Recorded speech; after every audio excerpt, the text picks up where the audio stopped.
Well, hello everyone. I was going to log on this morning and say good morning because it's morning where I am, but after I saw the list of all the attendees, I guess I need to say good morning, good afternoon, and good evening.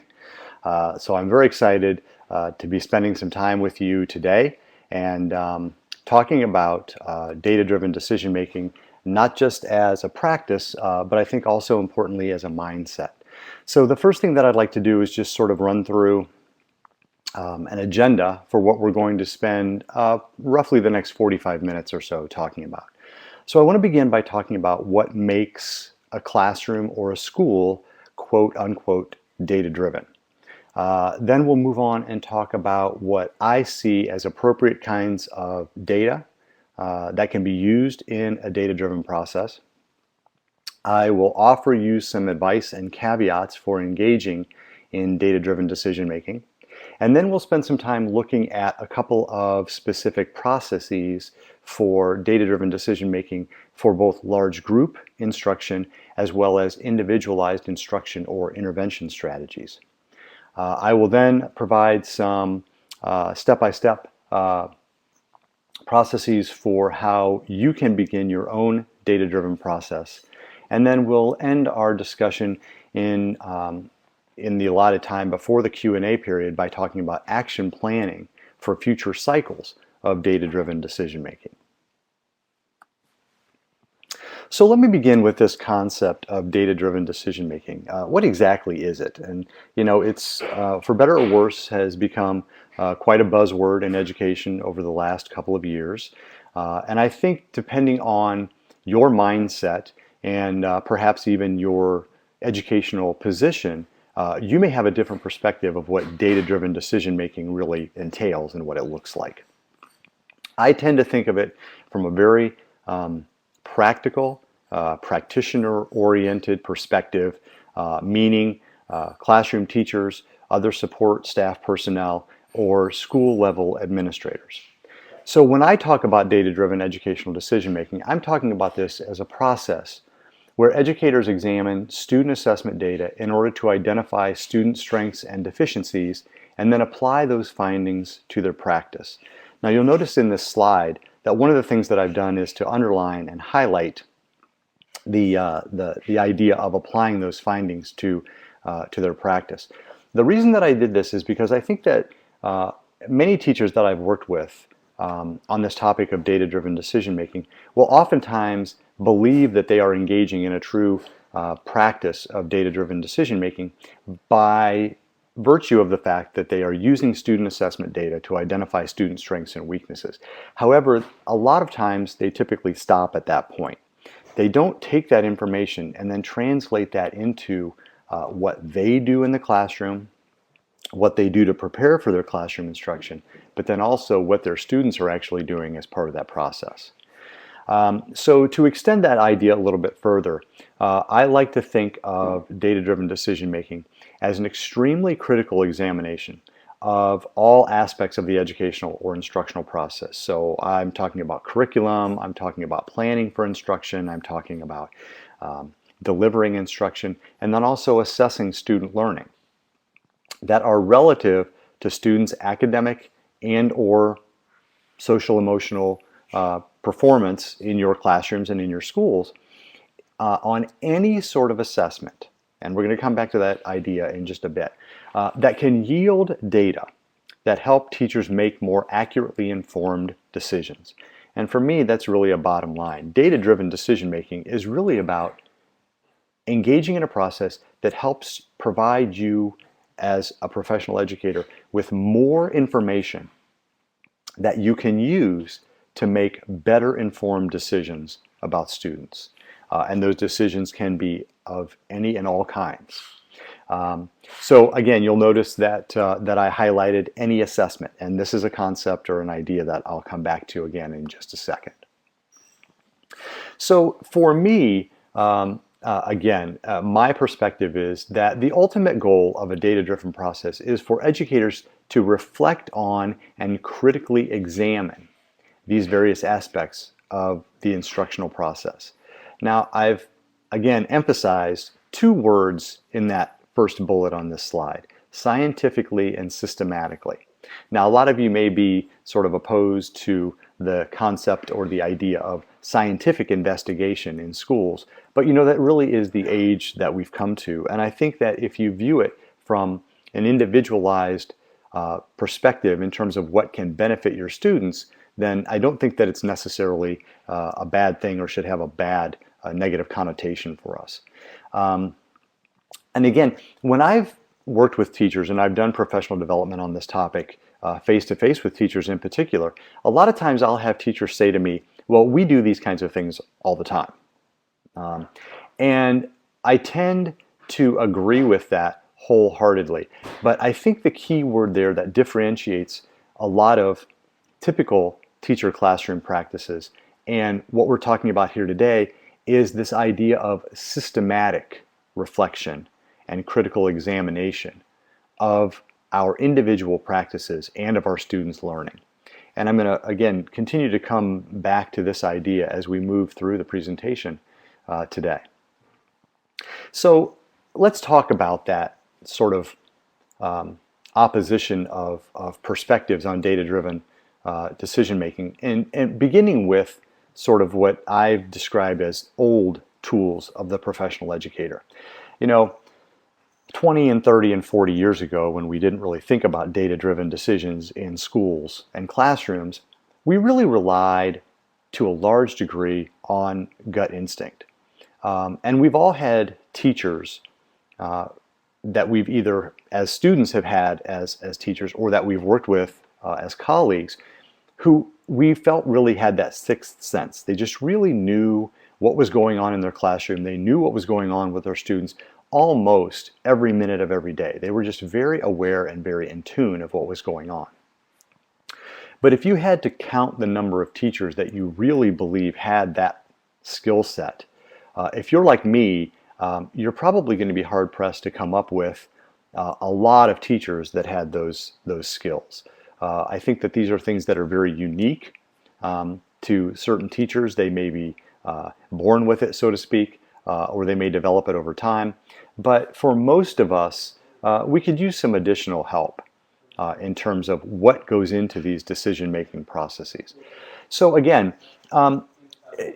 what teachers have typically done then is when they sense they know what's going on in their classroom and with their students, and even maybe as a result of some student performance, they will typically engage in a trial and error approach to improving student learning. And this is something that all teachers do.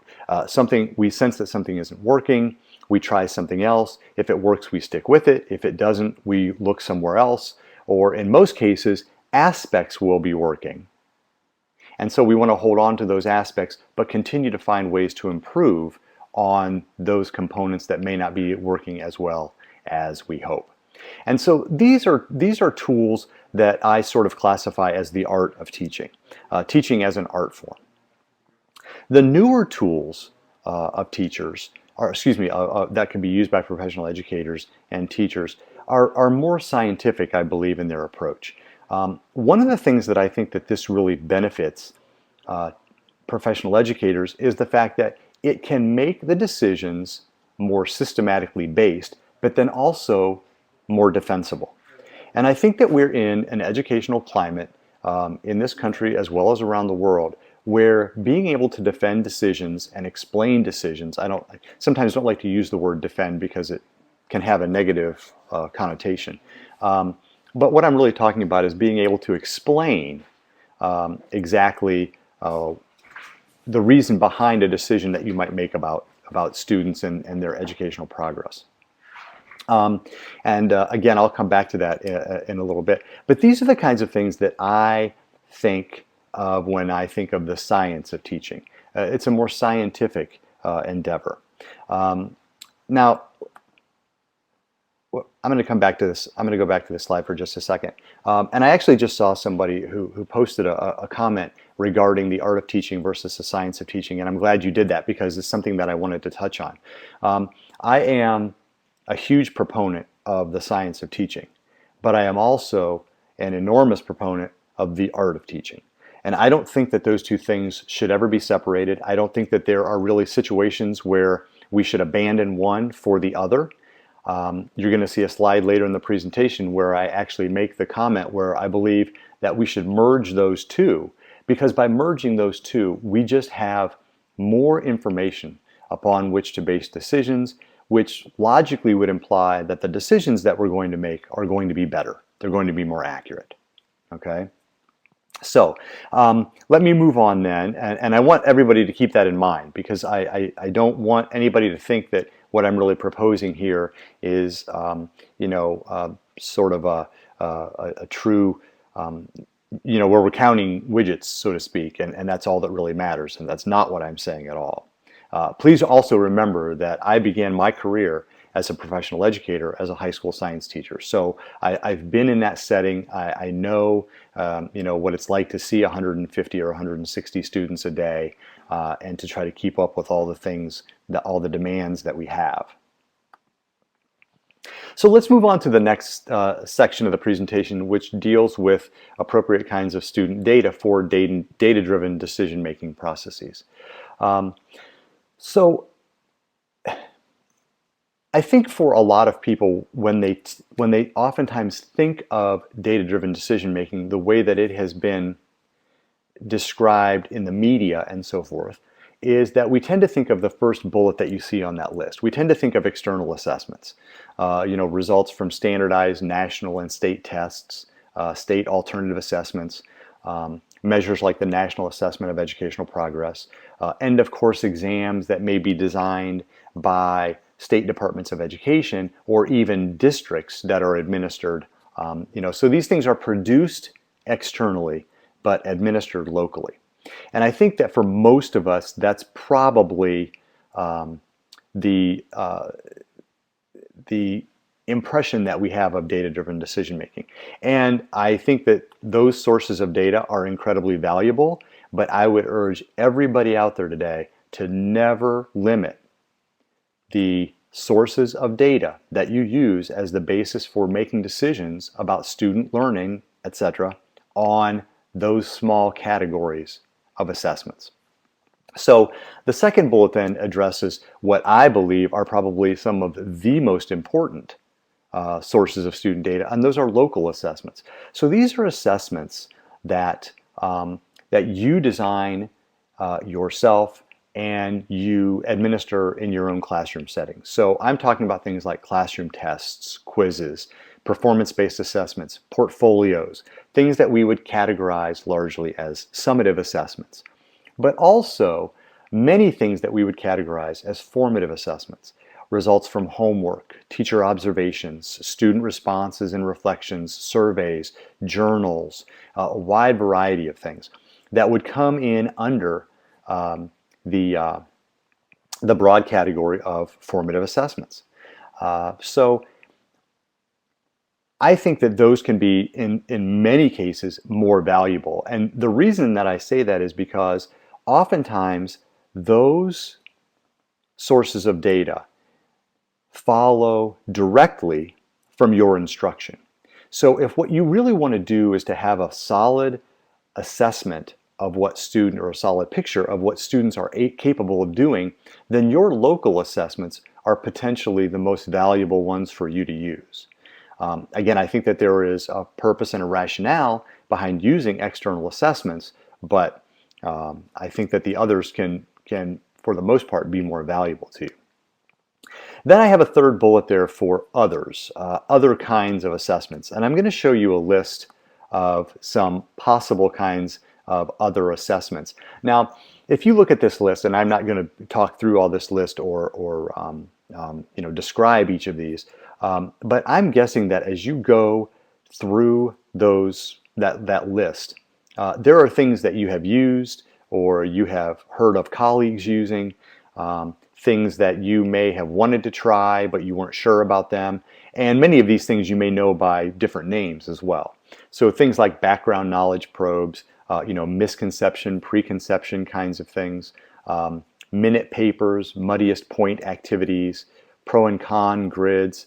Many people use exit tickets or exit slips, classroom opinion polls, but even things that are more survey-based. So getting a sense of students in terms of their self-confidence with respect to the material that you're trying to teach. self-assessments of their own learning style. How do they think they learn best, and how do they learn the material that you are trying to teach them best? This list is essentially endless. There are so many things that could be incorporated into this list. And there are wonderful sources out there, and even just searching online to try to find other examples. Now, these things would all come under the broad heading of formative assessments. I didn't list them under the former bullet, under formative assessments, because I think a lot of people think of them as not being worthy sources of data because they tend to be less formal. But again, I'm here to tell you that I believe that any source of data, formal, informal, formative, summative, it doesn't make any difference, still serves as information about your students and your students' learning. Now, of course, you want to weigh them appropriately. The kinds of things that you see on this list, for example, are certainly not going to serve as the basis for grades. Okay, so those are not the kinds of decisions that we're talking about making from these kinds of data. But these kinds of data can certainly inform your instruction. They can inform the kinds of reinforcement activities that you do with your students, and they can inform the kinds of assessments that you give your students. All of those things then can be used to inform more extensive kinds of decision making on the part of the classroom educator. But let me give a couple of important pieces of advice and caveats for these processes. And so this is something that we touched on a little bit earlier, but one of the reasons that I want to spend a little bit of time here is because I want all of you to know that this is a firm belief that I have about data-driven decision-making processes. Many educators that I have talked to have expressed to me that they don't like this concept of data-driven decision-making because they believe that reliance on student data reduces an educational environment to a business-like transaction. Well, I can see where people would feel that way, but I guess my counter-argument to that would be if we don't rely on student data for the kinds of decisions that we have to make on a daily basis or on an academic year basis, then what are the sources of data upon which you would like to base those decisions? They have to be based on student performance. That's what we're here to assess and make decisions about. But I don't believe that although data is a four-letter word, I don't think that we should treat it like a four-letter word. I don't believe that data are antithetical or in any sort of opposition to the educational process. I believe that they are simply additional sources of information about students that we can use to make better informed decisions. So I firmly believe that there is room in each and every one of our professional practices for the data side, in other words, the science of teaching, and the human or logical side, or in other words, the art of teaching. I honestly believe that the best job that we can do as professional educators is to find ways, where and when appropriate, to merge those two concepts into a process that will undoubtedly leave us with much better decisions in the long run. And I would also offer a caveat, and I think that this is very important. So one of the things that I want you to keep in mind is the fact that I said earlier that one of the most important sources of data for a data-driven decision-making process is or consists of those local assessments. So assessments that you design, you develop, you administer, you score, etc., etc. Okay?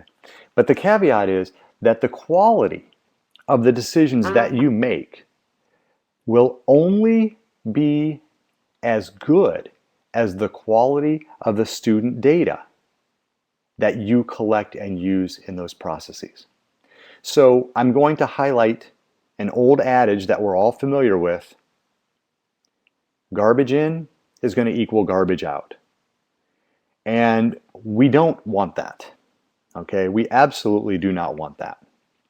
So the reason that I say that this is very important is because if you're going to rely primarily on local assessments to inform your data-driven decision-making process, then you want to make sure that the assessments that you're giving your students are as accurate as they possibly can be. And we're going to come back to this when we look at some of the processes in just a minute. I think a lot of us as professional educators, especially in this day and age, have a lot of complaints or concerns about external assessments, and validly so.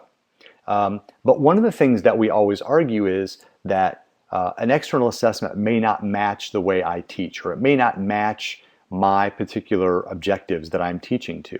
Well, that's a perfect example of a misalignment between what we teach and how we assess. So if you're relying on local assessments, you certainly want to make sure that you have things well aligned and parallel in order to inform those decision-making processes. So let's move on then to discuss two parallel processes, one that is focused on large group instruction and the other that is focused on individualized interventions or individualized instruction. Okay. Now, I'm going to put a couple of images up here that you probably are not going to be able to see in great detail, but I'm going to talk through them, so be patient with me for a second. So the first one that I want to look at is a decision-making process for large group instruction. Okay?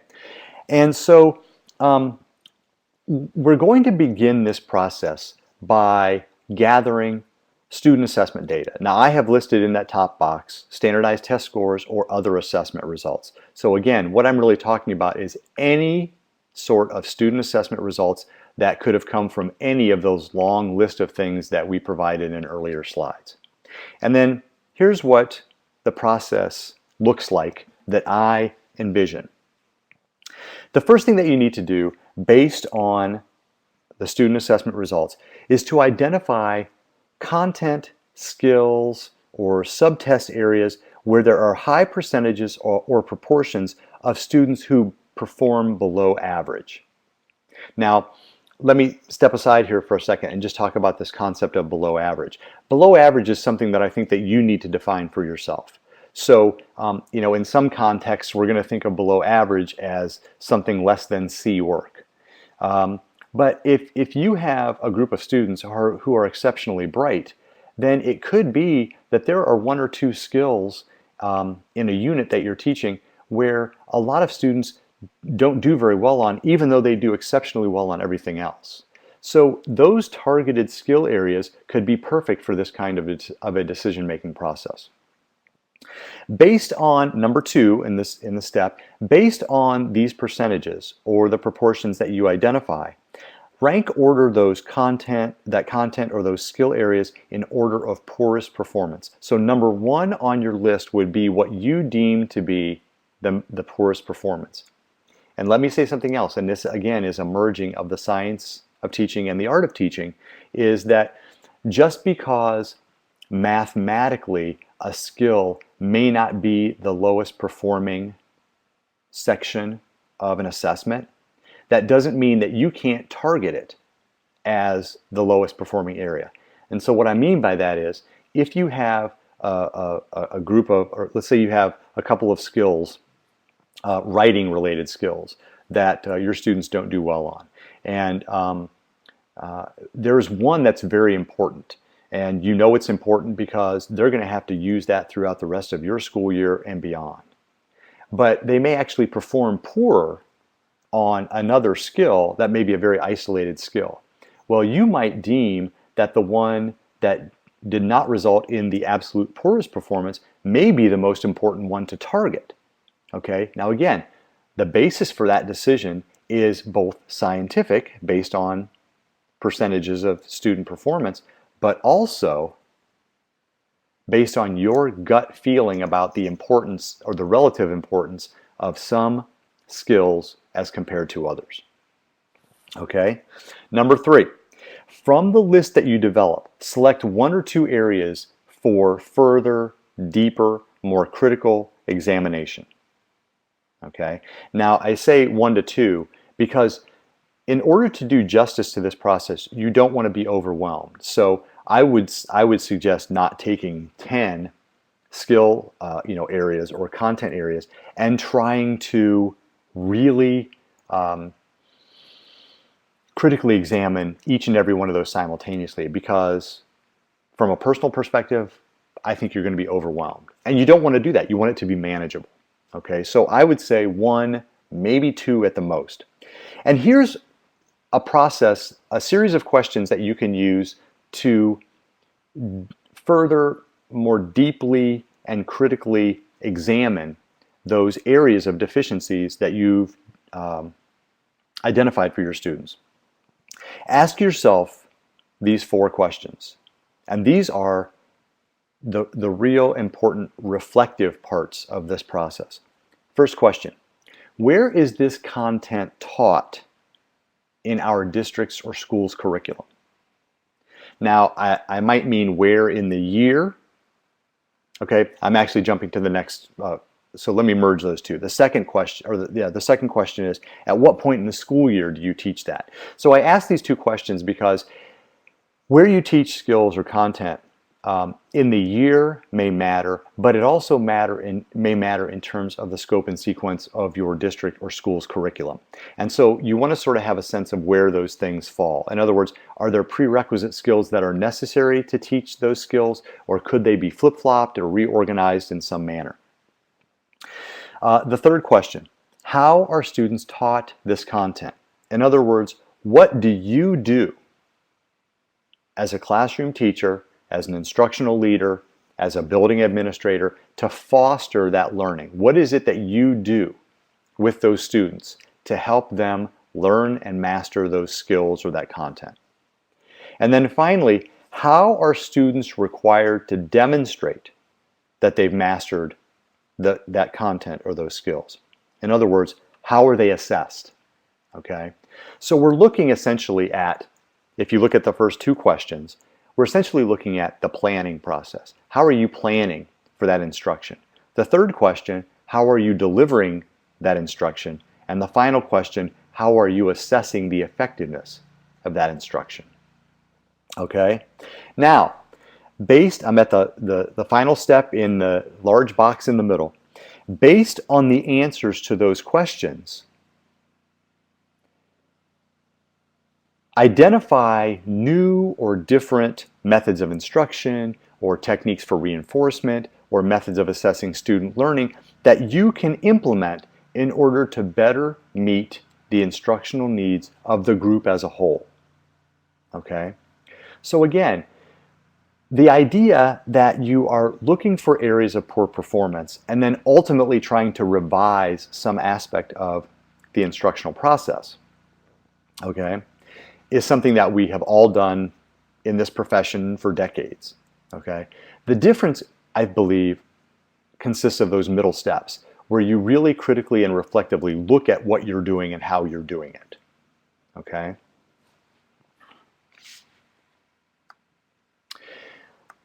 Let me move on then to a parallel process for individualized instruction or individualized interventions. And you'll see that this process is very similar. The real difference being that our target audience now is a single student as opposed to a large group of students. Okay, so again, we're going to begin with assessment results, okay, and identify skill sets, content areas, learning objectives, etc., where that particular student performed below average. And again, average is up to individual discretion. You may want to talk about average performance or below average performance in terms of other students, in terms of standards, or in terms of that particular student. In other words, compared to his or her relative performance on past assessments, where could this student stand to see some improvement? Then similarly, rank the content or skill areas in terms of the poorest performance or in terms of the performance that or areas where you believe really need to be targeted. From that list, once again, select one or two, and again, when you're dealing with an individual student, I would strongly urge you to select only one at a time. But then use that as the means or the focus for the individual intervention. Then, for that particular student, identify new instructional techniques, reinforcement activities, methods of assessment that allow that individual student to be able to better demonstrate, well, first of all, to be able to perform better, to master those skills and content better, but also to be able to demonstrate more effectively what he or she is capable of doing. And then that leads to the development and the implementation of a new intervention strategy that hopefully will lead to improved performance. Okay, so let's go on then to I think what a lot of professional educators really want to know, and that's the idea of, well, this looks good, this sounds good, but how can I actually begin this process myself? And so I've come up with a list of sort of a process, a separate process to the ones that we just looked at, that really sort of from beginning to end walk you through these steps. So the first thing that I think that all professional educators need to do is to ask themselves two very critical questions. And as an aside, I think that for a lot of professional educators, this is oftentimes the most difficult step.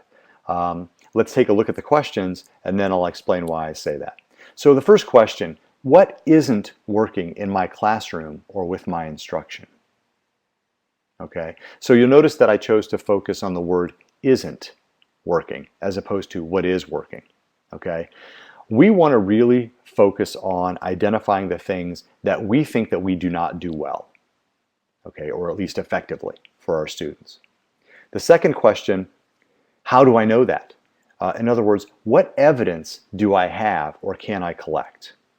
All right, so if you look at the first question, what isn't working in my classroom with my instruction?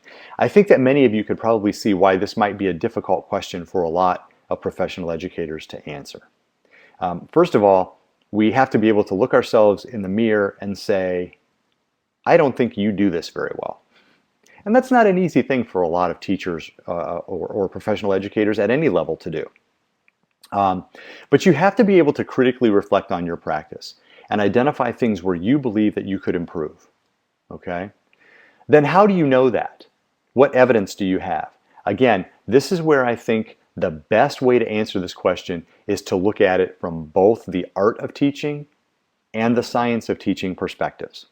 Okay? So I think this idea of saying, well, you know what? I know I don't do well on topic XYZ because every year during the unit test or during the culminating performance-based assessment that I give my students, they don't do well on this aspect. Their scores are always low. They never meet my expectations for that component, okay? But you also may say, I just know that my students don't seem engaged when I teach that particular topic, so I want to find a different way to do it. Okay, so again, you might say that's a gut instinct, but at the same time, you could probably argue that the reason that you know that students aren't engaged is because you've used some formative assessment in the forms of teacher observation to let you know that they're not engaged with what you're doing at that particular moment in time. Okay? So then what I would suggest you do, the second bullet, periodically throughout the school year, reflect on these questions. I would respectfully advise that this is not something that you sit and do in a 20-minute planning period or when you're having lunch with your colleagues, but this is something that is an ongoing reflective process.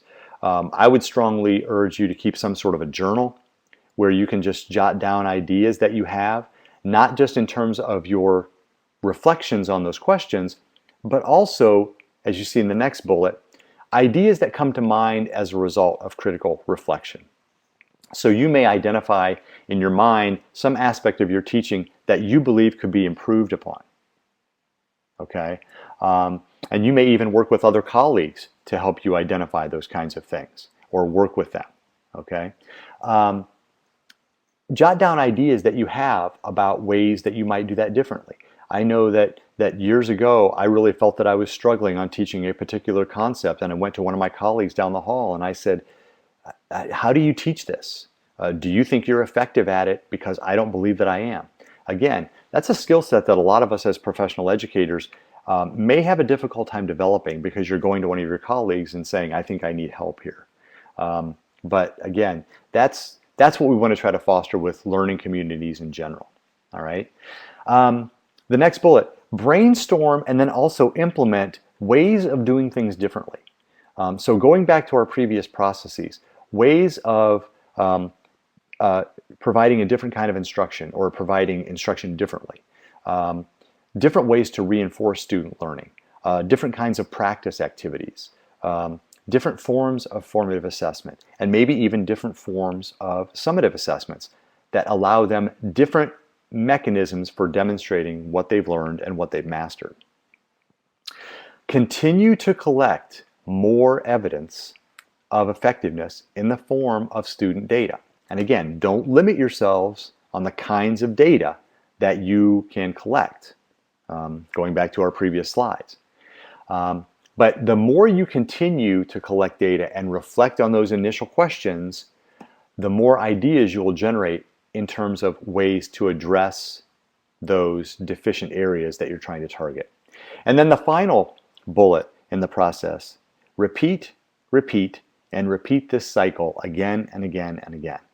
The reason that I say that is because I believe that for professional educators who have really bought into the concept of data-driven decision making and really value its importance, this isn't something that they do once or twice a year. This is something that is part of their daily practice. Now, I'll put a little bit of a caveat on that. That doesn't mean that you have to engage in all of these activities every day, because we all know that there just may be days where you don't have the luxury to be able to sit and reflect very much.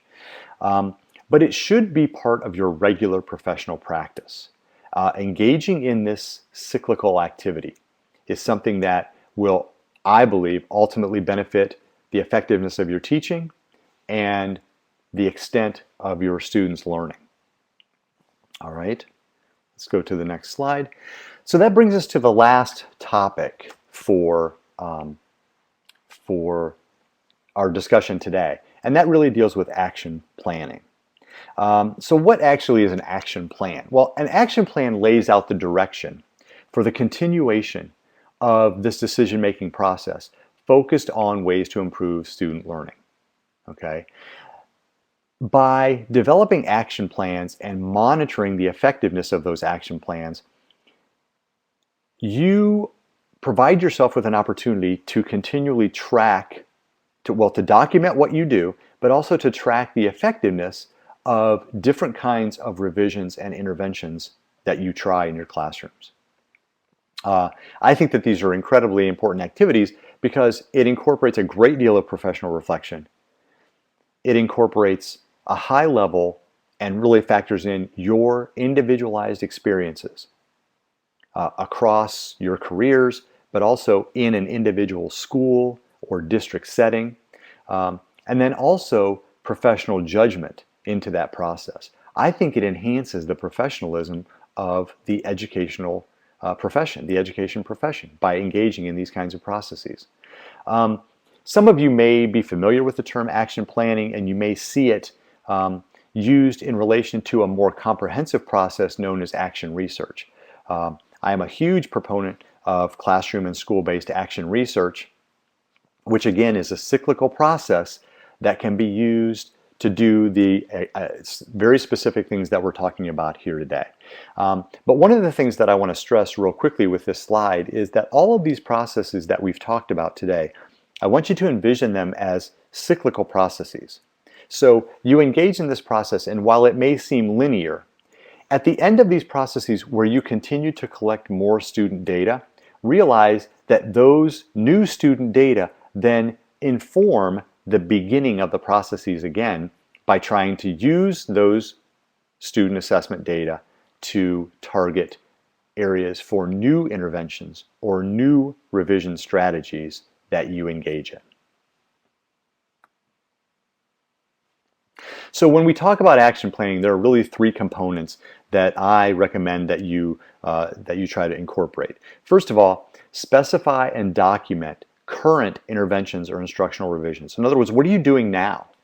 Okay, what are you doing now? Two, maintain evidence of the effectiveness of those interventions or revisions in the form of student data. And then plan ahead by using those student data as the impetus for the next cycles of your instruction and your instructional revisions, as well as your data-driven decision-making process. I want to close with a quote from one of my new books on developing a data-driven classroom. And it sort of summarizes some of the things that we talked about earlier, but if you'll bear with me, I would just like to read this to you very quickly. The concept of teaching as an art form is an important and integral part of the educational process. However, the old tools do not seem to be enough anymore. We must balance them with the new tools of the professional educator. These new tools provide an additional source of information upon which teachers can base curricular and instructional decisions. This data-driven component facilitates a more scientific and systematic approach to the decision-making process. If we think of the old tools as the art of teaching, then the new tools are the science of teaching. Again, I want to make sure that all of you walk away with the idea of knowing that I don't see these as separate entities. If we all believe that the art of teaching has existed for decades and the science of teaching is new, then don't view those things as being diametrically opposed. View those things as two components that then merge into a better, more comprehensive process. These are just a couple of the references that I cited or quoted in today's presentation. And with that, we'll move to the question and answer session. And so we have several questions here, so let me try to skim through them and see what we can answer. Ideas for students with test-taking anxiety. You know, a lot of people, regardless of where they came from in their educational careers, have some sort of assessment anxiety, and it's just because we were placed under pressure to perform, and students and children are certainly no exception. I think one of the things that might help with test-taking anxiety is to expose students to different kinds of assessments and to let them know that these kinds of assessments are just alternative ways of allowing them to demonstrate what they are required to, you know, what they have learned and what they're capable of doing. Many students who have quote-unquote true test-taking anxiety, I think, do much better on more open-ended kinds of assessments, but they're still assessments, and they just feel more comfortable in that environment. I think sometimes if we try to help students see that there's a balance, and you as a classroom teacher or as a school administrator expose them to a wide variety of assessments, then I think that they tend not to feel as much pressure when they are specifically being required to take some sort of a standardized test. Is it possible to overassess? Yeah, I think it is possible to overassess. I've seen, I think, some teachers who try to collect so much data and they're almost assessing on a daily basis. To be honest, I'm not sure when they're actually teaching. And I say that a little bit sarcastically and facetiously, but to a certain degree, I also believe that. I think you have to balance it. I think that you want to make sure that the reasons that you're assessing are serving some sort of purpose in the instructional and educational process. They shouldn't be assessments just for the sake of assessments. You are trying to learn things about your students. If you're requiring them to perform almost on a daily basis, I think that can be very overwhelming to students, not to mention overwhelming to the teachers who assess that way. What do you do if you get conflicting data from assessments? Yeah, that's actually a very good question, because that's very common. That will happen very commonly, especially if you are comparing external assessments with local assessments. I think that's where the art of teaching really has to play an important role. You have to be able to look at two sets of assessment results and sort of interpret what you think they mean for your students. In other words, which one do you think is really the more accurate? And it could be that while they are supposed to be measuring the same things, they may not be. And so maybe that's an explanation for why you get differing results. Okay? Yeah, I think that that's just a case where it's important to really utilize the art of teaching to help in your decision-making processes. How do you find time to collect data and then find ways to adjust lesson plans daily?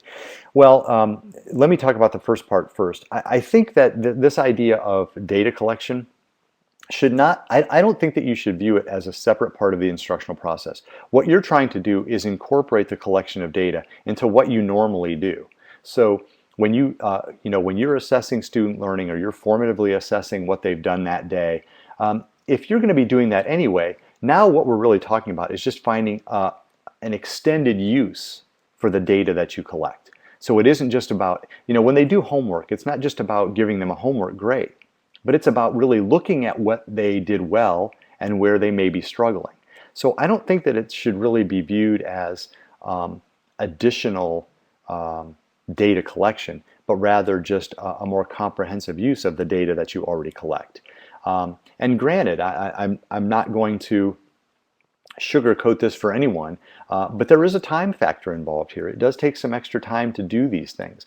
But I also think that if you get to the point where it becomes just how you teach, it becomes how you do the job of being a professional educator, I think that you'll find that it becomes easier, because it's not an add-on, it's not an extra thing that you're thinking of doing. It just becomes sort of how you operate on a regular basis. How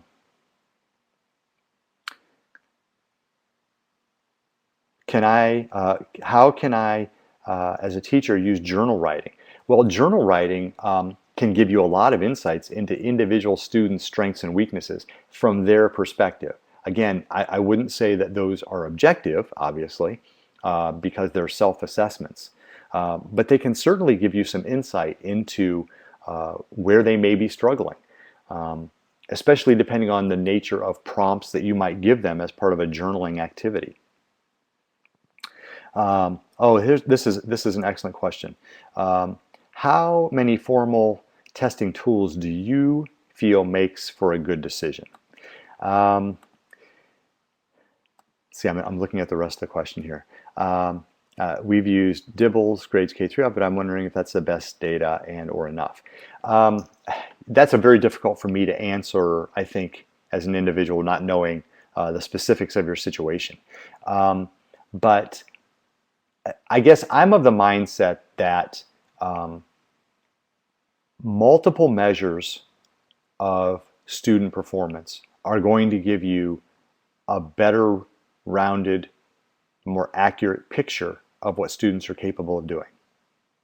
Okay, now there are two caveats with that, I believe. One is that you run the risk of over-assessing, like we just talked about, but you also run the risk of getting assessment results that are contradictory, and then you're left to make some decisions. I think that there are probably a lot of schools and a lot of districts around the country and elsewhere who subscribe to a particular assessment as a single source, thinking that it's very comprehensive, and it may be. But I also tend to believe that those give you sort of a singular perspective on student performance, as opposed to using multiple measures. So if you want a number, I would say probably at least two, but probably not a whole lot more. Again, remember, the more sources of assessment data that you have, the more overwhelming that process can be. So do I think that it's wise to rely on just one form of assessment? Probably not. But you certainly don't want to rely on 10, because you would just be overwhelmed with student data. and some of it would support another, and some of it's going to contradict one another, and then I don't think that you've really gained much in that process. I'll answer one more question here. Somebody asked a question about once I get data, what should I be looking for? What trends should I be looking to find? Again, I think that depends on your individual situation, and I'm going to go back to the art of teaching. You have a sense from your students where they might be struggling or where they're doing well. I think you use student data to help support your gut instincts or gut reactions, but then also let them inform things that you may not have thought of. So I think that what you're looking for, again, is, so let's say you've got a group of 25 students and you've given them some sort of an assessment. And there are 2 or 3 questions in particular where it just seems like a lot of students provided the wrong answer. Okay? So one of the things that you might, so first of all, you've targeted an area where they're struggling. The other thing that you might want to do then is look at the nature of the wrong answers. Are they very similar?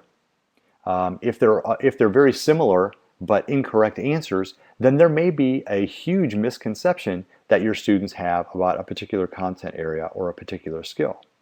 Now, then you have to ask yourself some of those reflective questions. Is that a result of something that I've taught or a way that I've taught, or are they just misinterpreting something? Do I need to give them additional examples? Do I need to teach it in a different way? But all of those things are the kinds of things that you want to look for. I mean, it's very difficult for me to say this is the 1 or 2 things that you should look for. It's going to depend on the content and the nature of the assessments as well as the nature of the data that you collect. But one of the best things to do, and again, I'm not going to sugarcoat it, it takes some time, but I think it's an incredibly valuable professional activity, is that you sit and you go through those assessment results and you see the kinds of things that jump out at you as either being very typical or very atypical. And those then become the focus of where you go with those processes. Okay?